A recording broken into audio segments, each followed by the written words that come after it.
ሰላም ውድ ቤተሰቦች እንዴት ናችሁ? ዛሬ ቀን እንግዲህ ለየት ባለ ቪዲዮ ነው ተመልሼ የመጣሁላችሁ ቤተሰቦቼ። እንግዲህ ላገባ ነው እንደ አዲስ ልንጋባ ነው ቤተሰቦቼ። ሰርግ ልንደግስ ነው። እንደምታዩት እንግዲህ ቦታው ምንን ያመለክታል የሚለው እንግዲህ ማየት ትችላላችሁ ቤተሰቦቼ። ለማንኛውም ስቀልዳችሁ ነው። የምን መጋባት ነው? እኔ አግብቻለሁ አንዴ ይበቃኛል። ያ የሰርግ አድናቂ አይደለሁም። ለማንኛውም ይሄን ቪዲዮ ሲጀምሩ ላይክ ማድረጋችሁን እንዳትረሱ። እንደገና ደግሞ ኮሜንት ስር እጠብቃችኋለሁ። ዛሬ በተለየ ለእናንተ ይጠቅማል ባልኩት ቪዲዮ ነው ተመልሼ የመጣሁት ቤተሰቦቼ። አብዛኞቻችሁ ላይቭ ስገባ የምጠይቁት ጥያቄና እንደ አጋጣሚ ሆኖ ደግሞ ላይቭ ያልገባችሁ እህቶቼ ትኖራላችሁና የሁላችሁም ጥያቄ ጠቅላላ አድርጌ ዛሬ ቀን ልመልስላችሁ ነው። እስከ መጨረሻ ድረስ አብራችሁኝ ሆኑ። እንግዲህ አገር ገብተን ምን እንስራ?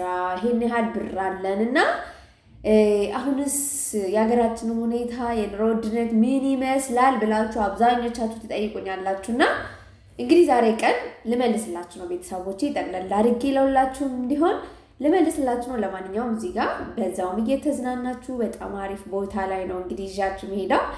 እዩት እንግዲህ አዲስ አበባ ውስጥ ነው ቤተሰቦቼ። በጣም የሚያምር ፍሬንድሺፕ ይባላል እና በጣም ነው የሚያምረው። መንፈስ ያድሳል። በቃ መዝናናት ከፈለጋችሁ በተለይ ደግሞ ከውጭ ሀገር ስትመጡ ይህንን ቦታ ሳትረግጡ ወደ ሀገራችሁ እንዳትሄዱ። ማለት እንደኔ የክፍለ ሀገር ልጆች ከሆናችሁ ይህንን ቦታ ሳታይ ወደ ሀገራችሁ እንዳትሄዱ አደራ ብያለሁ። በጣም የሚያምር በጣም በቃ ምን ልበላችሁ በጣም ያዝናና። እኔ የሚያዝናናኝ ነገር ተፈጥሮ ስለሆነ ነው በጣም ያዝናና እያልኩ እየነገርኳችሁ ያለሁትና ለማንኛውም ጎብኙት። በጣም ያምር። መግቢያው ራሱ ምን ልበላችሁ ምን መግቢያው በ100 ብር ነው። ምንም አለው ማለት ራሱ ይከብዳልና ለማንኛውም ወደ ጉዳያችን እንግባ ቤተሰቦቼ። እዚህ ጋር እንግዲህ አብረውኝ የሄዱ ቤተሰቦች ናቸው እንደምታያቸውና ገና በደንብ እነሱ ማያውቁትም አዲስ አበባ እንግዲህ እኔ አውቃለሁ ብዬ ይዣቸው እጄ ነው። እዚህ ጋር እንደምታያቸው ሁሉም ቤተሰብ ናቸው እና አገር ገብተን ምን እንስራ ለሚለው ጥያቄያችሁ ልመልስላችሁና ቤተሰቦቼ እንግዲህ አብዛኞቻችሁ 500 ሺህ አለኝ 1 ሚሊዮን አለኝ ምን ልስራ አገር ሰርቼ ልለወጥበት የምችልበት ስራ ምን አለ ብላችሁ ነው አብዛኞቻችሁ የምትጠይቁኝና ቤተሰቦች ዛሬ ቀን እኔ የምመክራችሁ እውነቴን ልብ ብላችሁ አዳምጡኝ። ብዙ ጊዜ የሆነ ሰው ውጤታማ የሆነበት ስራ መስራት እንፈልጋለን። ነገር ግን ያን ስራ ለዛ ሰው የተፈጠረ ሊሆን ይችላል። እኛ ምን ስራ ምንፈልገው ደግሞ ማለቴ ያ ሰው ውጤታማ ስለሆነ ብቻ ገብተን ከስራን ልንወጣ እንችላለን። ምክንያቱም የብዙ ሰዎች ታሪክ ነው ይሄ ታሪክ ባይዘወይ። አሁን ለምሳሌ ቡቲክ ያበላል ተብለው ቡቲክ ልብስ ገዝተው ሱቁ ተከራይተው ምናምን ሁሉ ነገር አዘጋጅተው ቁጭ ይላሉ። ቡቲክ ላይ ስራ የለም ወፍ። ያንኛው ሰውዬ ግን እየሰራ ነው።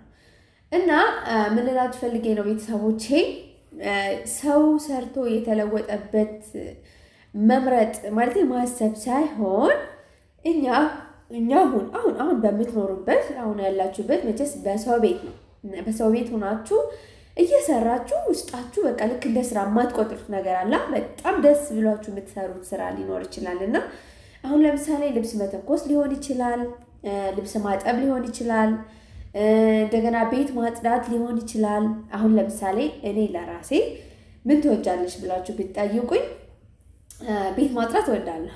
በጣም ነው የምወደው። በጣም እንዴት መሰላችሁ? ቤት ሳጸዳ ልዩ ትኩረት ሰጥቼ ነው ማጸዳው። በቃ በጣም ተመስጬ ነው ማጸዳው። በቃ እንደዛ ሳጥን በጣም ነው ማስተካክለው ማጸዳው። እና ስለዚህ አሁን ለምሳሌ አዲስ አበባ የምትኖሩ ከሆነ አዲስ አበባ ላይ ስትኖሩ ባይዘው ወደ ስራ የማይቀየር ነገር የለም።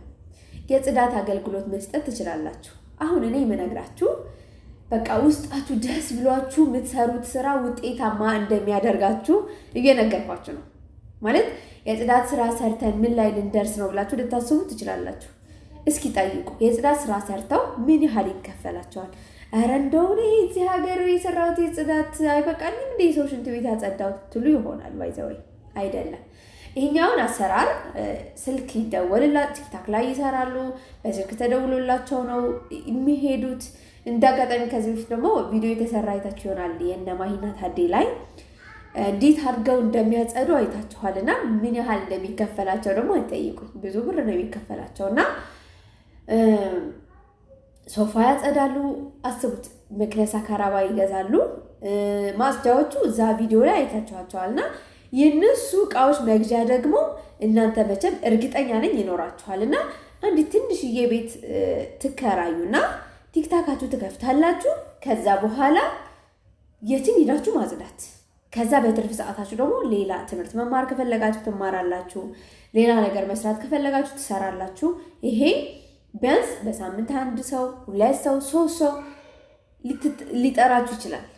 እና አንድ በቃ እኔ በጣም የወደድኩት ስራ ይሄ ነው። አሁን አንዳንድ ጊዜ ምን መሰላችሁ ከፍ ብለን መጀመር እንወዳለን። በቃ ከፍታ ላይ ስንጀምር ደግሞ መውደቃችን በጣም በከባዱ ነው የምንወድቀው። እና ቤተሰቦች ብታስቡበት ብዬ ነው መመክራችሁና በቃ ቤት ማጽዳት በጣም ያስደስታችሁ ከሆነ ይህን ስራ ሰጠኋችሁ። እንደገና ደግሞ ሁለተኛ ስራ ደግሞ ያው እኔ የምነግራችሁ ያሉት ቀለል ባለ ነገር ነው። መጀመሪያ ሳትጨናነቁ አካባቢያችሁ አጥንታችሁ አሁን ለምሳሌ እንደነገርኳችሁ የጽዳት ስራው ለመስራት ቀላል ነገር ነው። እቃ ለመግዛት መቼስ ብር እሱ ይኖራችኋል እርግጠኛ ነኝ። ሀገር ለመግባት ስታስቡ ቢያንስ 500 እና ከዛ በላይ ብር ይኖራችኋል እርግጠኛ ነኝ። እርግጠኛ ስለሆንኩ ነው እንደዚህ ማወራችሁና ከዛ ሲቀጥል ደግሞ ልብስ መተኮስ የምትወዱ ከሆናችሁ ልብስ ማጠብ የምትወዱ ከሆናችሁ ደግሞ ይሄ ደግሞ በጣም ትልቅ ስራ ነው ቤተሰቦች፣ በጣም ትልቅ ስራ። የልብስ ማጠቢያ ማሽን ትገዛላችሁ፣ መተኮሻ ልብስ ትገዛላችሁ፣ ቆንጆ የሆነ ላውንደሪ ቤት ትከፍታላችሁ። ገብታችኋል አይደል? ይሄኛውም በጣም አሪፍ ስራ ነው። በጣም እንግዲህ አሁን አስቡት፣ በሰፈራችሁ የትም ሀገር ሆናችሁ ይሄን ስራ መስራት ትችላላችሁ። የጽዳት ስራውን አጋጣሚ አዲስ አበባ ውስጥ በጣም ሰፊ ስለሆነ የስራ እድላችሁ ሰፊ ይሆናል ብዬ ነው የጽዳት ስራ ያልኳችሁና ይሄኛው የላውንደሪ ስራ ግን በየቦታው ክፍለ ሀገር ላይ ብትሆኑ የትም ሆናችሁ መስራት የምትችሉት ስራ ነው። ላውንደሪ ገዝታችሁ የልብስ መተኮሻ ገዝታችሁ በቃ እየተዝናናችሁ ማለት ነግሬያችኋለሁ። በጣም የምትወዱ ከሆነ ነው ያልኳችሁ። ስለዚህ የምትወዱት ስራ ስትሰሩ ደግሞ የሰራችሁ ያህል አይሰማችሁም። እየተዝናናችሁ ደስ እያላችሁ ነው የምትሰሩትና ይሄ ራሱ በጣም አሪፍ የሚያዋጣ ስራ ነው። በትንሽ ብር መስራት የምትችሉት ስራ ነው ይሄን ራሱ ማለት ነው። እና 2 ስራ አልሰጠኋችሁም።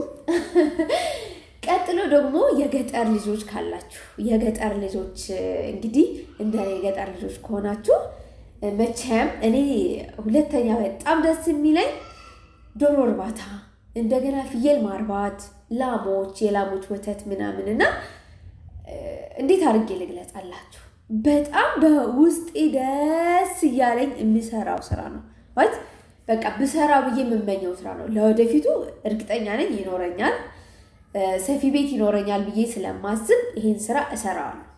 ምክንያቱም ያሳደገኝ ስለሆነ ለእኔ በጣም ቀሎኝ ደስ እያለኝ ብዙ ትምህርት ራሱ አያስፈልገኝም የኖርኩበት ስለሆነ ማለት ነው። ይሄ ስራ ደግሞ ለገጠር ልጆች፣ ለከተማም ይሆናል ተብራችሁ መስራት ትችላላችሁ። ሞር ግን ለገጠር ልጆች ይሄ ከፍየልም ከዶሮም ከሁሉም ከእንስሳት ጋር አብረን ያደግን ስለሆነ ይሄ ስራ በጣም ትልቅ ስራ ነው። እንደ ቀላል እንዳታዩት። ምን ያህል ብር ያስፈልገናል ብላችሁ ታስቡ ይሆናል። ይሄንንም ቢያንስ 500,000 ብር ይበቃችኋል።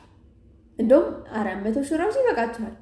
እኔ እንደዚህ ስላችሁ ማጥናት ትችላላችሁ። ምን ያህል ብር ይበቃል የሚለውን ማጥናት ራሱ ትችላላችሁ።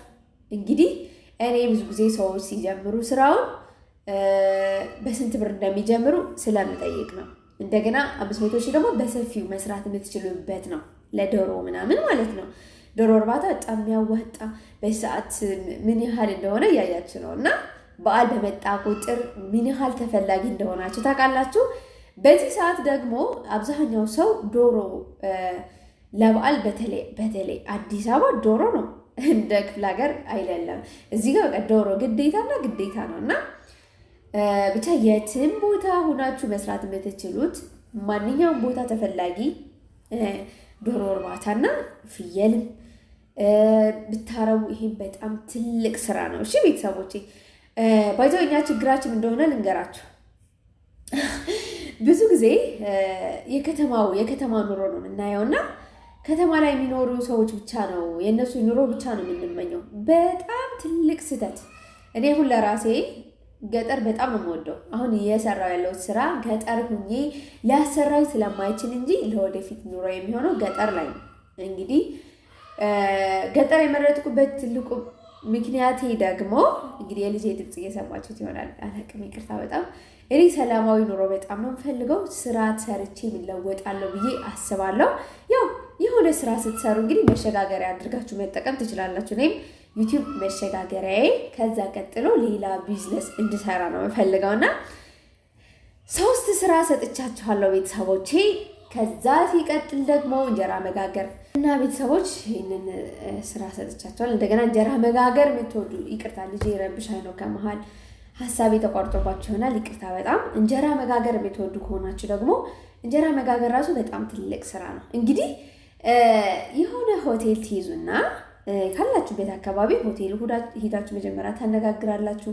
በስንት ብር እንደምታስረክቡ፣ ምን ያህል እንጀራ እንደሚፈልግ እናንተ አሪፍ አድርጋችሁ የምትሰሩ ከሆነ ለአንድ ሆቴል የምታስረክቡ ከሆነ ቀጣይ ደግሞ ያ ሆቴል መቼስ ሌላ ሆቴል ያውቃልና እናንተ ጥሩ ከሆነ ስራችሁ ለብዙ ሰው ያስታውቃቸዋል እና ይህንን ራሱ አሪፍ ስራ ነው። ግን መጀመሪያ ይህን ስራ ስትሰሩ ሰዎች በምን መልኩ ነው የሚሰሩት? ምን እያደረጉ ነው ማለት አሁን ለምሳሌ ምን ያክል ምጣድ ነው የሚያስፈልገው? ምን ያክል ጤፍ ነው የሚያስፈልገው? በምንስ አድርገው ነው የሚያሰፉት? አሁን ለምሳሌ ልክ እንደ ቤታችን የምንጋግረው እንጀራ አይደለም ለሽያጭ የሚውለው ታውቃላችሁና እሱን መጀመሪያ ጥናት ማድረግ። ዝም ብላችሁ ዘው ብላችሁ ወደ ስራ ባትገቡ ብዬ ነው የምመክራችሁና እንግዲህ ቤተሰቦቼ ኑሮውስ እንዴት አድርገን እንችለዋለን የሚለው ጥያቄ ደግሞ ሁለተኛ ጥያቄ ይሆናል። መጀመሪያ ምን ልስራ፣ ከዛ ቀጥሎ ኑሮውስ እንዴት አድርጌ ልቻለው ብላችሁ ደግሞ ያሳሰባችሁ ይሆናል እና ኑሮ መቼም ቀሎ አያውቅም። እኔ ልንገራችሁ ማለት እኔ እንኳን በተወለድኩበት እድሜ በቲቪ እያየው ነበር የድሮ ራሱ አሁን ላይ ፖስት ሲደረጋ ያለው 1990 ምናምኖቹ ማለት ነው። አሁን ፖስት ያደረጋለው ፌስቡክ ላይ የሆነ ቦታ ላይና ዘይት 2 ብር ሆኖባቸው ሰልፍ ወጥቶ ያውቃሉ። አሁን ደግሞ ታውቃላችሁ 2400 ብር ላይ ደርሷል። እና እንግዲህ አስቡት ምን ያህል የዋጋ ልዩነት እንዳለና የዛዛ ሰልፍ ወጥቷል። አሁንም እያማረርነን ያለ ነውና መቼም የኑሮ ውድነት ተቀይሮ አያውቅም፣ ሁሌም ይወደዳል። እኛ ግን መበርታት ነው ያለብን። በቃ መስራትና መስራት። እኛ በአንድ በለመድንበት ሁኔታ እየቀጠልን ስለሆነ ነው ኑሮ እየከበደን እየሄደ ያለውና መበርታት ብቻ ነው እንጂ ኑሮ ቀላል አያውቅም። ባላችሁበት አካባቢም እንግዲህ ኑሮ ምን ያህል ተወዶ እንዳለ እያያችሁ ነው። አረቦቹ ለራሳቸው ኑሮ በጣም ተወዶባቸዋል። መቼም ራሳቸው መስራት ስለሚከብዳቸው እኛን ስለሚከብዳቸውና እኛን ስለለመዱ ብቻ ነው እኛን ከፍለው የሚያኖሩን እንጂ ቀሏቸው አይደለም። ለነሱም እንግዲህ እያያችሁ ነው ምን ያህል አስቤዛ እየቀነሱ እንደሆነ ቤት ምናምን እያያችሁ ነው። እና እኔም በነበርኩበት ሰዓት እንደዚህ አይነት ነገር ስለነበር ማለት ነው። እና በየሰዓቱ ሁልጊዜ ኑሮ ውድ ነው። በእርግጥ ቤተሰብ ስጋት ይኖረዋል፣ አትግቡ ወደ ሀገራችሁ ምናምን እያለ ሊመክራችሁ ይችላል። ግን ጠንክራችሁ በዚህ ሰርቼ በሃይማኖቴ ጸንቼ እኔ የሚመስል ሰው አግብቼ ወልጄ መኖር እችላለሁ ብላችሁ ካመናችሁ አገራችሁ ገብታችሁ እንግዲህ በሰላም መኖር ትችላላችሁ። ስራችሁን እየሰራችሁ መኖር ይቻላል። ቢያንስ እንደመጣችሁ የወር ደሞዛችሁ 50-60 ሺህ ሊሆን ይችላል አሁን ባለው ምንዛሬ። እሱን ላታገኙ ትችላላችሁ።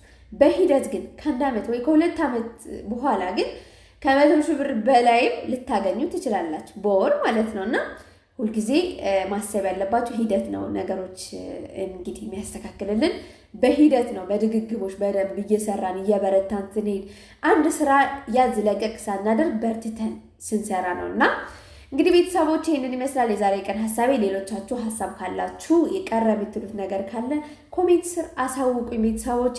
ቀጣይ ደግሞ የምትፈልጉ እንደዚህ አይነት ቪዲዮ ከፈለጋችሁ አሪፍ አድርጌ ሰርቼ ይዤላችሁ እመጣለሁ ቤተሰቦቼ። የዛሬ ቀን ቪዲዮ ጠቅሟችኋል ብዬ ተስፋ አደርጋለሁ። እስከ መጨረሻ አብራችሁ ለቆያችሁ በጣም አመሰግናለሁ። ወዳችኋለሁ። ባይ። ቸር ሰንብቱልኝ። እወዳችኋለሁ። ባይ ባይ ቤተሰቦቼ፣ ደህና ሁኑልኝ። እሺ